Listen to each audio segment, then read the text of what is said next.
بسم الله الرحمن الرحيم. الحمد لله وحده والصلاة والسلام على من لا نبي بعده، وبعد. أسأل الله العظيم رب العرش العظيم وأنا في حرمه الطاهر وبجوار بيته العظيم وفي هذه البقعة الشريفة الطاهرة المباركة، ومع نزول هذه الأمطار المباركة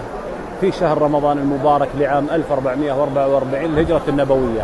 أسأل الله العظيم رب العرش العظيم لكل من يشاهد هذا الفيديو أو يسمع هذا الدعاء أو يؤمن عليه،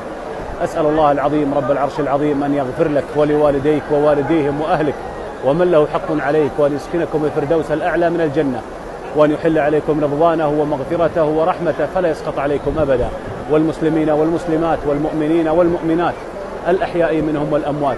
أسأل الله العظيم رب العرش العظيم أن يجعلك ممن طال عمره وحسن عمله، وأن يمتعك بالصحة والعافية،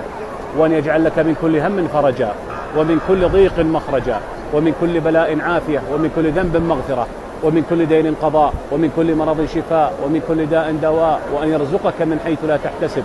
وأن يحقق آمالك وأحلامك وأمنياتك، وأن يسعدك سعادة لا تشقى بعدها أبدا، وأن يجعلك من أوفر عباده حظا ونصيبا وتوفيقا وسعادة، وأن يفتح لك أبواب الخير كلها، وأن يغلق عنك أبواب الشر كلها، وأن يحييك الحياة السعيدة الطيبة المباركة ومن تحب، وأن يشرح لك صدرك، وأن ييسر لك أمرك، وأن يرضيك وأن يرضى عنك، وأن يعطيك حتى يرضيك، وأن يهديك وأن يسهل الهدى لك.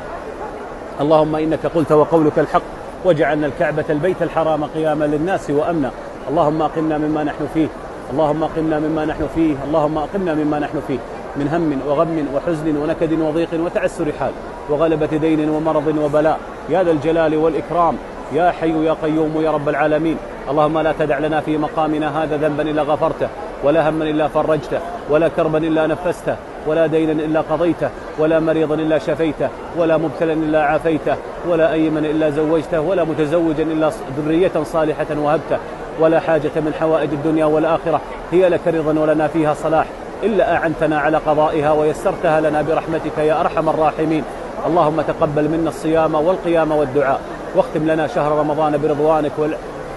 واللهم اختم لنا شهر رمضان برضوانك والعتق من نيرانك، واجعلنا فيه من المقبولين ومن الفائزين، وممن وفق لقيام ليلة القدر إيمانا واحتسابا يا رب العالمين، يا ذا الجلال والإكرام، يا حي يا قيوم يا رب العالمين. وصلى الله وسلم وبارك على سيدنا ونبينا محمد وعلى آله وصحبه أجمعين. اللهم كل من شاهد هذا الفيديو أو سمع هذا الدعاء أو أمن عليه، اللهم اجعل له من هذه الدعوات أوفر الحظ